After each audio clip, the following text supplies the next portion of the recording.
kisaawe.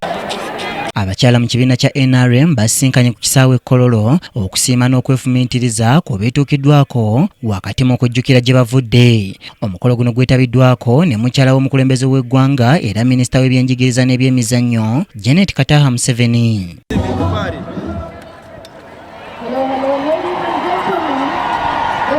As we have this program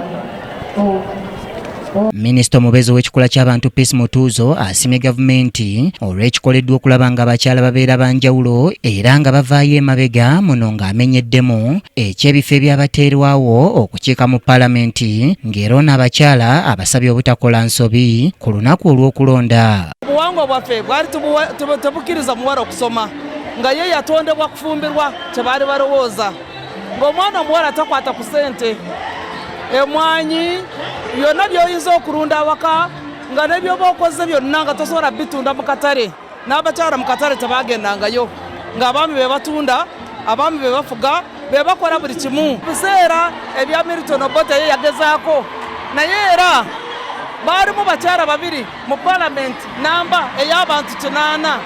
Abakyala babiri abo mwalimu Palma Kisosonkole mwalimu ne Namirembe Bitamazire.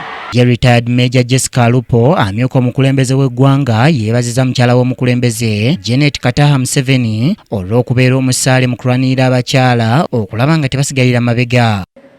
As women, we would like to acknowledge the support you have always given to the girl child and all the women of Uganda, and we stand together to say we will always walk with you, Mama. Abakyala ono abakubiriza okujjumbira enteekateeka za gavumenti ku lw'enkulaakulana. Mama, allow me to urge all the women of Uganda to take advantage of government programs, especially those that are geared towards wealth creation, like PDM, Emioga, Grow, Women Fund, etc., to improve their livelihoods and that of their families at household level.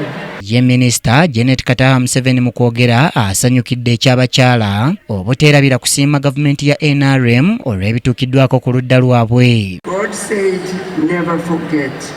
Katonda yabagamba nti temwerabiranga. That's why I thank the women of Uganda because you have refused to forget. Yensonga lwaki mama yeebaza abakyala ba Uganda kubanga mugaanye okwerabira. This means that God himself does not forget. But it also means that forgetting is unrighteous. Abakyala abakuutidde okwongera okunyweza ebyo ebituukiddwako era n'abasaba okulowooza ku ky'okwetandikirawo bbanka yaabwe kibayamba okwongera okukulaakulana. Aim higher, consolidate these gains and start a women's bank to promote your financial interests. Mama kikubira omulanga ng'abakyala okuluubirira okwongera okukola ennyo twongere okunyweza ebyo ebituukiddwako mu byenfuna ate sinakindi tutandikawo n'ebbanka ey'abakyala gye tusobola okukozesanga. Mu ngeri ye mwasabye abakyala okusabira eggwanga lino libeere n'emirembe ssaako n'okulaba nga babuulirira abavubuka baleme kwenyigira mu bikolwa bya kutabangula mirembe. Eya Uganda.